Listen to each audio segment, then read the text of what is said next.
my name is Jason JROCK Houston. You guys are listening to an interview being done for Chaotic Riffs Magazine, where you can find us on the web at www.chaoticriffs.com.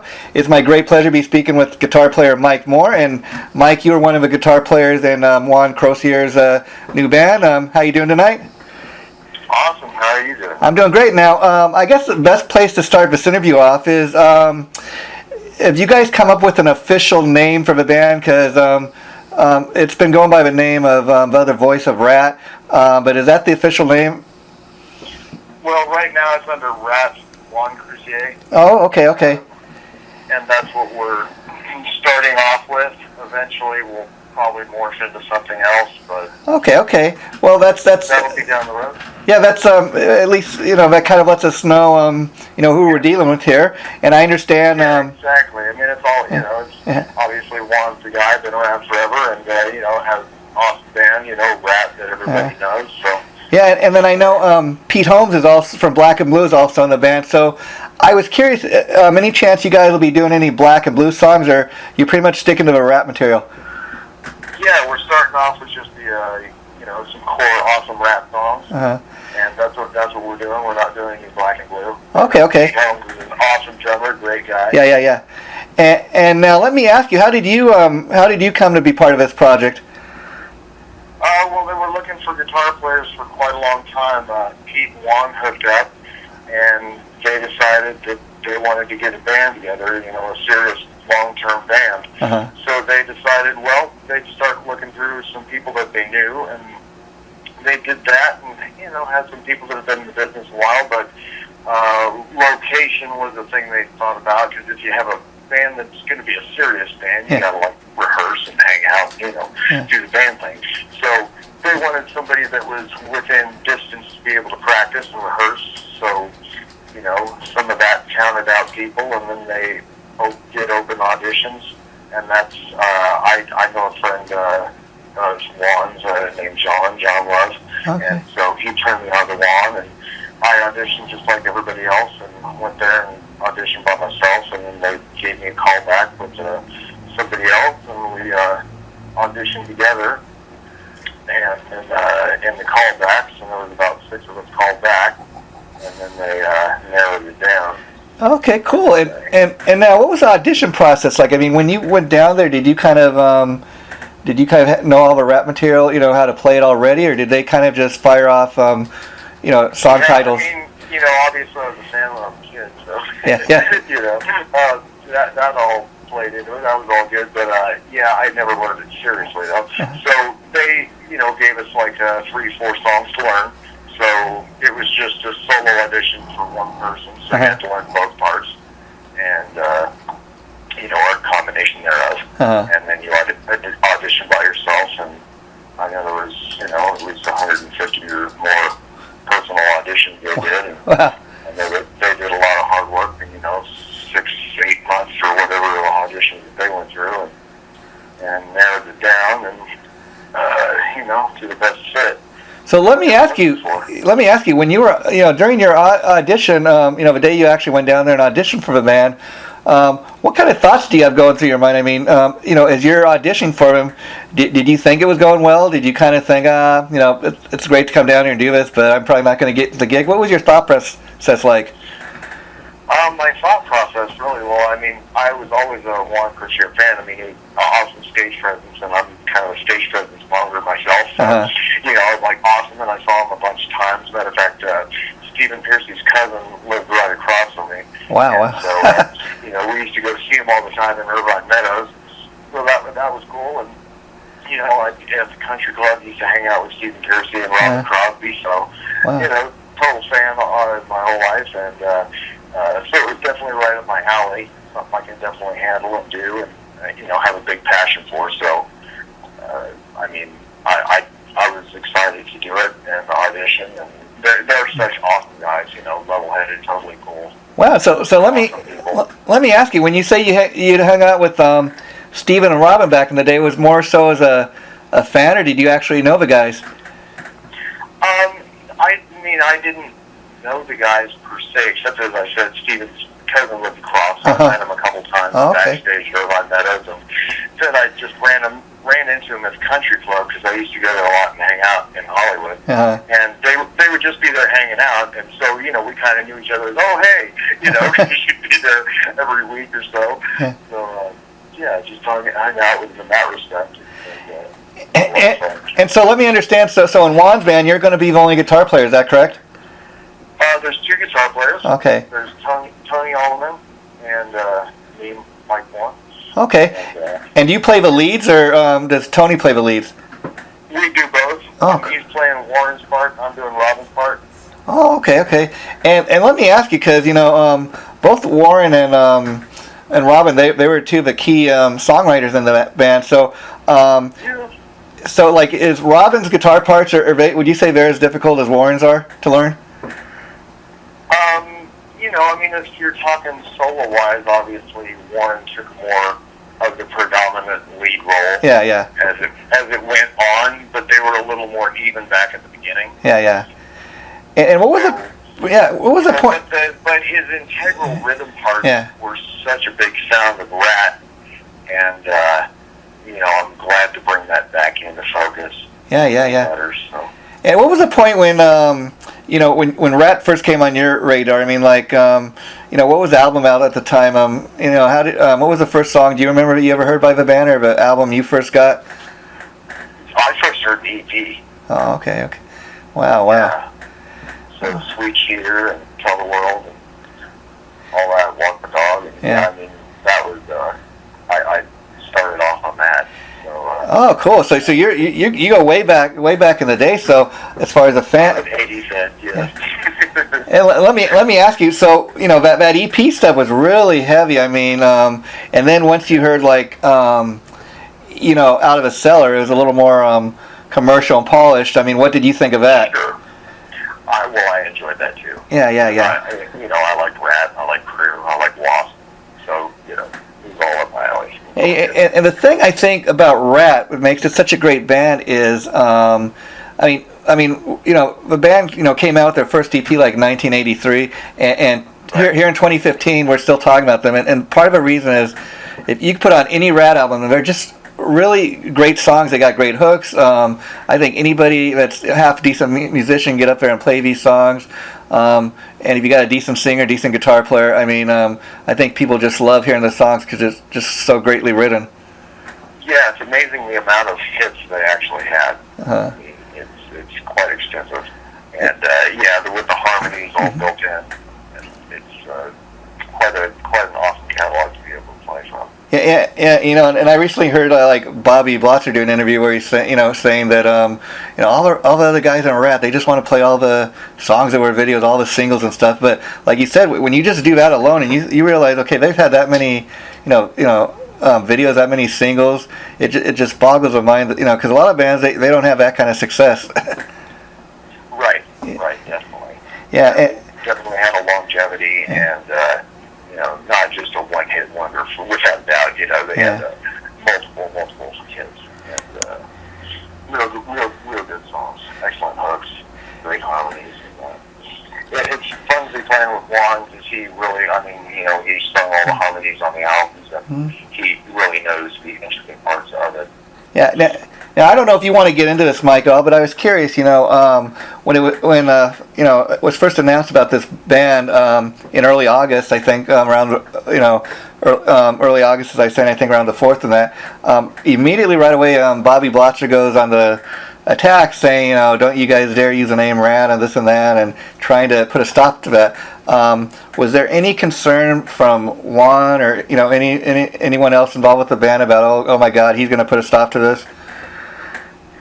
Well, I really have no comment for anything. I understand. Okay. That way wise, but our focus is just our band. Uh-huh. And it is a band, and we're looking long term. We have short-term, medium, and long-term goals for the band, and it's really just Juan Croucier. He had the Ratts. It really was just an artist thing. Yeah. Off the back, and of course he was in the band, so people that don't know his name, it's focusing on who he is and what he came from. Yeah. And we don't want to. We're not. Ratt was Ratt. Yeah. There's nobody Ratt but Ratt.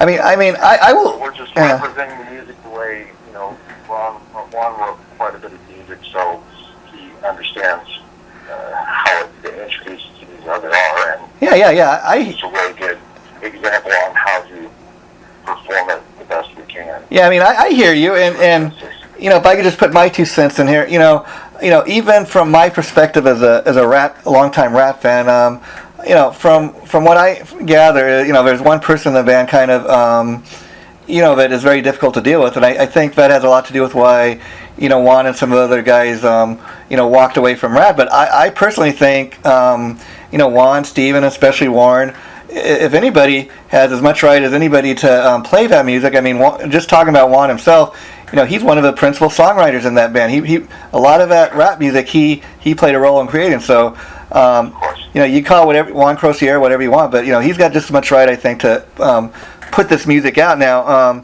Of course he does. Of course, getting this project going, like you said, he's kind of the main guy, and he's the guy everybody knows. But and now what's funny is that this project has been actually going on for a very long time. Yeah. He started a long time ago having this idea. Yeah. So even though he's the last one out, not really the order of things. Yeah. Anyway, we're just having a great time, having a great focus, and looking forward to get out there and perform the music to people the way Juan can do it. And this is, like we said, this kind of just reintroducing people to Juan and and his new band. So I got to ask you, initially you guys are going to go out and play these Ratt tunes, but long term, have you guys given any thought to writing original tunes, maybe a CD down the line or anything like that? Without a doubt. Oh yeah. Yeah. We've definitely talked extensively about it. We've already tinkered on some stuff. Probably in the first of the year is when we'll probably release. We're not sure if we're doing an EP or a full album first. Yeah. Kind of tossing back and forth. But our long-term goals is put out an album every year. So. And of course, as Ratt fans, we're used to hearing Steven sing these songs. But I got to ask, as far as you being rehearsal with Juan and this band, what's it like to hear him, not just on the bass, but take over on the lead vocals? What's it like to hear him play these songs that you've heard for years? Stephen Pearcy sing. Yeah, well, it's amazing actually how many bands Juan has been in. Yeah. It's kind of mind blowing. But he's actually been the lead singer in most bands he's been in. Yeah. So, and even Ratt, all the background vocals are him singing. Oh yeah. It's like, his voice is very predominant. So, he sings it the way he sings it. He doesn't try to imitate Steven. Oh no. Yeah, I'm Juan, just like because Steven does his thing. Yeah. It's awesome, but he gives it his own twist. But yet it's incredibly awesome all the same. Yeah, that's the thing about a project like this. It could go one of two ways. You could have him going out there trying to be Stephen Pearcy, but he's not. I think it's much better just going out there doing it in the voice of Juan Croucier, and for the simple fact that he's one of the main songwriters, like we said, in the band. So you're getting another guy's, lyrical viewpoint, so to speak, of how the. And also, you've heard his voice. Yeah. Along there the whole time, and when you hear it, you're like, oh yeah. And people might be. He even did some of the lead lines in the rap stuff. Too. Yeah, I know one of the main songs that he was a writer on was, Lack of Communication, and that's still a song that you hear a lot on the radio, all these years later. Yeah, it's fun too. And now let me ask you now. One more thing about Juan. I think a lot of people might be surprised to learn. I know right before he joined Ratt that he was briefly a member of Dokken as well, and I think he even played on Breaking the Chains on that Dokken album. And now we talked a lot about this new band and how you got involved with Juan and that. But I was curious, Mike, could you share with us some of the stuff you did before hooking up with Juan? And anything we might know you from? I've played a couple things here and there. Obviously, my whole life. But no, I did a little thing with the guitar player from Wasp. Oh, Randy Piper. Randy Piper. Okay. Wow. Yeah, last year did a little thing with him for a while, and we were going to get something together, but that never came to be flourished. So we did a couple of shows, and that was about it. Wow. And as far as the band with Juan, I was curious. You said that you and the other guitar player, you kind of both you play both Robin and Warren's parts. Yeah. Is it just a matter of which guy plays the part better, or how do you guys split the guitar parts? Basically, I'm hooking in the Robin part, and he's doing the Warren part. Oh, okay. Because he's a little more of that style. I mean, I can handle it too. Uh-huh. He's just naturally more that style, and I'm a little more metal. I think is the only way I can describe it. Yeah. A little more metal edge, and he's got a little more, a little spicy bluesy type feel. Wow. And so, how long have you guys been together as a band? I can't think specifically. Like a couple months, maybe already. Oh yeah, like 9. Oh. Wow. 8 months. Yeah, we've been rehearsing. So you guys have actually been around a lot longer than when the band was first announced. Oh, that's cool. So, have you guys been in rehearsal mode all this time, or what was the point when you? We've been rehearsing for at least like I'd say 6 months. Wow. And so at this point, you guys are maybe 5. Yeah. And so at this point, you guys are really itching to go as far as doing your first show. How far away is the first show? 24th. Oh, 24th. Great. And so you guys kind of just doing these weekend dates, or does it kind of depend on what the response is once you go out? Yeah, we're looking to do about 30 shows by Christmas-ish. Wow. December-ish, something of that nature. And as far as the stuff you guys have been rehearsing, I was curious. Are you primarily like doing all the Ratt hits, or are you going to be doing any deep cuts? No, all this will be Ratt. No, but what I mean is like we're going to get a set list of lay it down, round and round, all the like MTV hits and stuff, or you guys be doing a little bit of everything? Yeah, we've got all the regular hits, of course, and then we've got a little mixture too. Yeah. And then as far as you going down and auditioning for a band, I was curious, was there one song in particular that was really hard for you to learn, to get it took you a while to really master? I wouldn't. Everything's got its intricacies. Uh-huh. The one that I'd say was tricky to get is probably "Nobody Rides for Free." Oh yeah. Wow. Because of the vocal line and the way and the emphasis that you have to put in the feel on the chords, as opposed to the melody line that you're singing with the vocal, is complete opposites, and it gives you that like you're a drummer, like you got 4 limbs doing a different beat, and just put your brain in all that different space. So that one was hard for me to get down. Oh wow. Yeah, and that's one of those lesser known tracks, but it's a pretty cool track. It was on a movie soundtrack. I know that Keanu Reeves did some. I think Point Break was a movie. Yeah, pretty cool track. People haven't had a chance to check that out. Now, as far as coming up with a set list, is that primarily up to Juan, being that he's the lead singer and the front man, or do you guys kind of all get a pick the songs you want to do?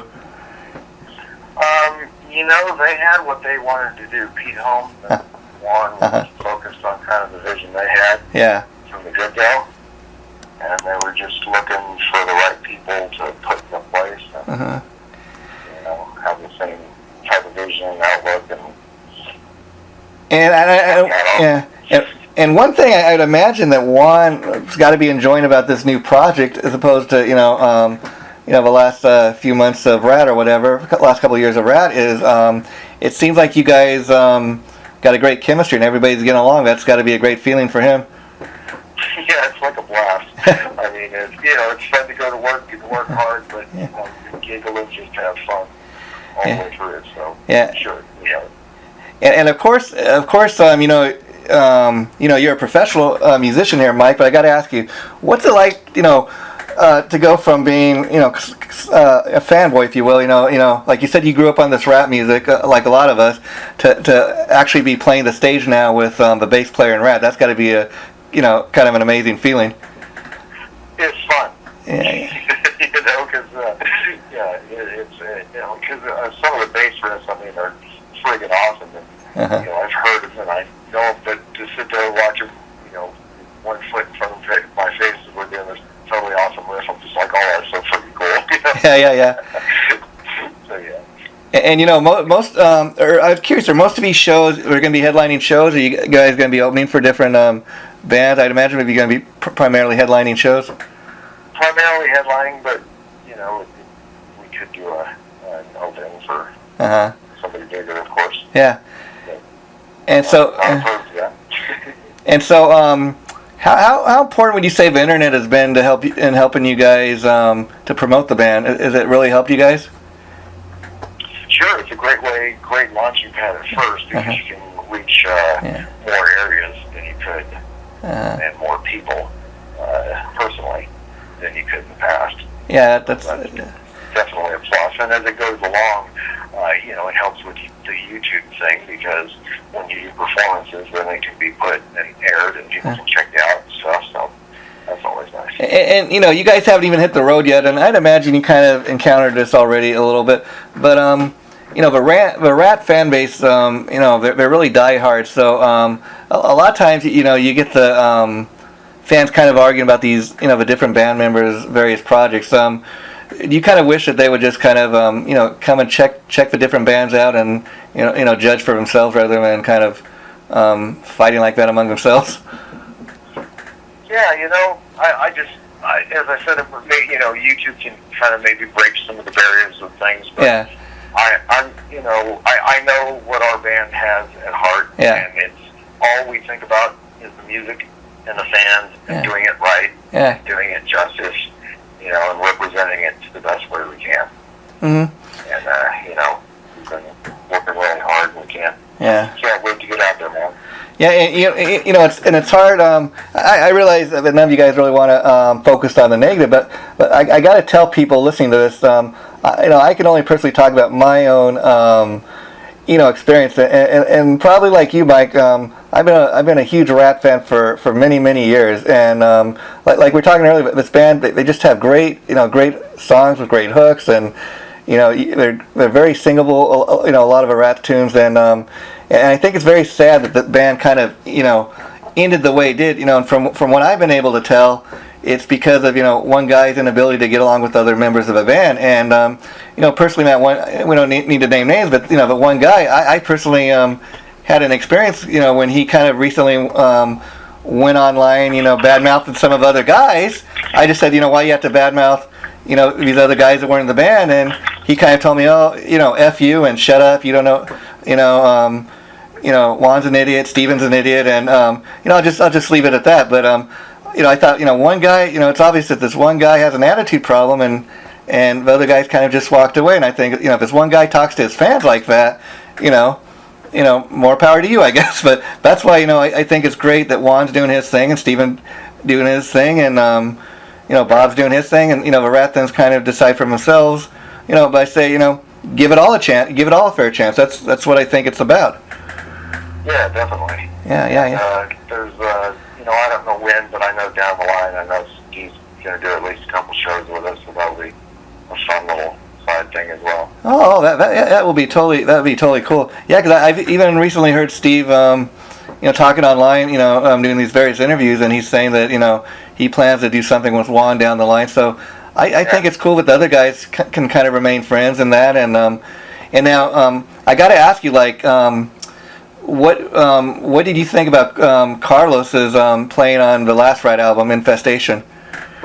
You know, well, I always loved Carlos for Carlos, you know. Yeah. Awesome, you know, Quiet Riot. Yeah. Played with Rudy, of course, and which was Randy Rhoads and that, because I was playing Ozzy Osbourne tribute band for a long time called Mr. Crowley. Oh, really? Wow. Yeah. So that was always one of my favorites. So yeah, of course I love Carlos. And so that's kind of interesting because Mr. Crowley, I'm quite aware of who you guys are. I don't know if you're aware, Mike. I'll send you a link to check out later. But I also interview a lot of the tribute bands, and I haven't interviewed anybody from Mr. Crowley. But I'd love to do that one day, maybe with you, just to talk about your experience. But would you consider what you're doing with Juan? Let me ask you, much different than playing in a tribute band, and what's the biggest difference to you? It's a whole other level. Really.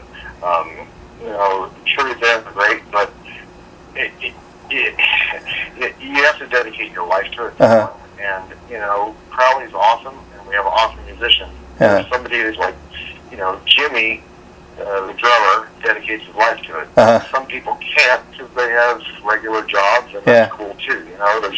And they're still awesome players, but you can't dedicate your life to it. And people that are gonna play 3-4 times a week rehearsing, and then go out and do 3-4 gigs or more every week. It's going to be your life. Yeah. It's a different level of commitment, and then just when you're talking somebody who has sold multiple millions of albums and been on the biggest stages in the world, and played at that level, and is just an amazing musician and singer, songwriter, bass player, and then Pete, also just a phenomenal friggin' drummer, played with Michael Schenker and all that stuff too. So. Yeah, wow. And I imagine, another difference would be the fact that, when you're in a tribute band, you can get a huge following. I mean, like I said, I've interviewed a lot of these tribute bands, and it's huge following. Some of them, they really do create their own little fan base. But I'd imagine with what you're doing with Juan and Pete, because of their both of their backgrounds, you're going to have a built-in fan base right away. So a lot of trying to build your fan base up is already there. Exactly. Yeah. I mean, that helps having people that enjoy the Ratt catalog like all of us, and having somebody from the band, and then Pete, who's just a phenomenal musician, and well known in his own right. Contributing to this is amazing. I mean, he really knows how to describe feels and stuff for songs better than I've ever heard anybody do before. Wow. And now, awesome working with him. I was curious, even when you guys are, rehearsing these songs as a band together, getting ready to go out there and do it live, does Juan kind of tell you guys, okay, this is how we're going to play the tunes, or does he kind of let you guys go in there? Like, does he want you to play note for note the way Robin would, or did he say, Mike, go in there and kind of put your own, put your own vibe into the music as well, or your own personality? At first, he just wanted us to eat, sleep, and breathe, each part, and I understand that. And then, as long as we know what we're doing, then now it's more, we can go off if we want, type of thing. But right away, I wanted to hook closer to Robin anyway, because I liked the way the separation music was back then. Carlos, I love Carlos. Yeah. So Carlos was his own thing, and then kind of did a little more Warren-ish stuff in areas. So, I'm kind of just falling more towards the Robin thing. So it's working out good. Yeah, it's amazing because naturally Steven's the singer, so a lot of people think he's the guy who wrote the song. But as diehard fans like you and me know, Robin, Steven, Juan and Warren, they were the principal songwriters in that band. And I've heard Steven and Juan over the years do countless interviews where they say, people fail to realize that a lot of the Ratt sound was because of the way Robin wrote the songs and his guitar parts and stuff. And he had a big he had a lot to do with the way Ratt came out sounding. Sure. Yeah. Sure. Yeah, and they both definitely have their unique sound. Juan's a little more bluesy, and Robin's a little more metalish, and got the chorus on the guitar. Just the different flavors added, and then having the capability of the harmonies and stuff like that. And in the time you've known Juan, I was curious if he sat down and shared any of any Ratt stories with you guys, telling you okay, well, Mike, just to give you an idea, this is what Robin was like, or this is how we played the songs, or this is how we wrote these songs. Have you guys given you any fun stories? Sure. He's given us several backstories to songs and lyrics, what they mean. That's because you always, when you're growing up as a kid, of course, you read it, you process it yourself, and you think what they're talking about, but you're not absolutely sure unless you hear it. And then stuff I read in magazines, I hear kind of the backstory of stuff that I read as a kid. It's kind of fun. And what's funny is, part of what I love talking to a guy like you about, Mike, is like I said, I'm a diehard Ratt fan, as you can tell, like you. And I remember back in the day that, when they had, Circus Magazine, Hit Parader, and Metal Edge. I remember reading interviews with, you'd always see interviews with Steven and Robin. And I heard years later that, Warren and other guys in the band were like, oh, why don't they ever want to interview us? And apparently, like, Warren doesn't talk a lot, and he's kind of real mellow, but and everybody just loved talking with Steven and Warren, or Robin, because they had so much to say. They had great personalities, and it's kind of sad the way Robin kind of struggled with his heroin addiction, and I was thinking it'd be great if somebody could make a movie about that guy's life, because he was just such a huge. Forget about him being a rock star or whatever. He's just such a huge character, and when you realize go beyond the guy's guitar playing, just how much that he was involved with the writing and the overall sound of that band. I think it's kind of a sad way of a guy. If you think about it, they say he died from complications of AIDS, but really, like I heard him talking about shortly before his death, I stuck a needle in me, and that did me, Yep. Yeah. Yep. Yeah. Addiction of any substance is a hard thing. Yeah. Yeah, and so, well, Mike, I could talk to you for hours, as you can tell, but I know you're a very busy guy, so I'd like to, talk to you again down the line. This interview will be going up on our site. I'll send you the link again in early October, so you can check it out, and maybe once you guys do some live shows, I'd like to talk to you again and see what the overall reaction's been, but I wish you and the guys nothing but luck, and just to let you know, Juan's also agreed to do an interview with me, so we'll get kind of two of the guys' viewpoints that are in the same band, so that's a great thing because I think everybody kind of brings something to the picture. So I just want to thank you so much for taking time to do this. It's been great talking to you, my friend. Yeah, appreciate your time. Okay, bye-bye. Bye. Take care. All right, take it easy. Bye-bye.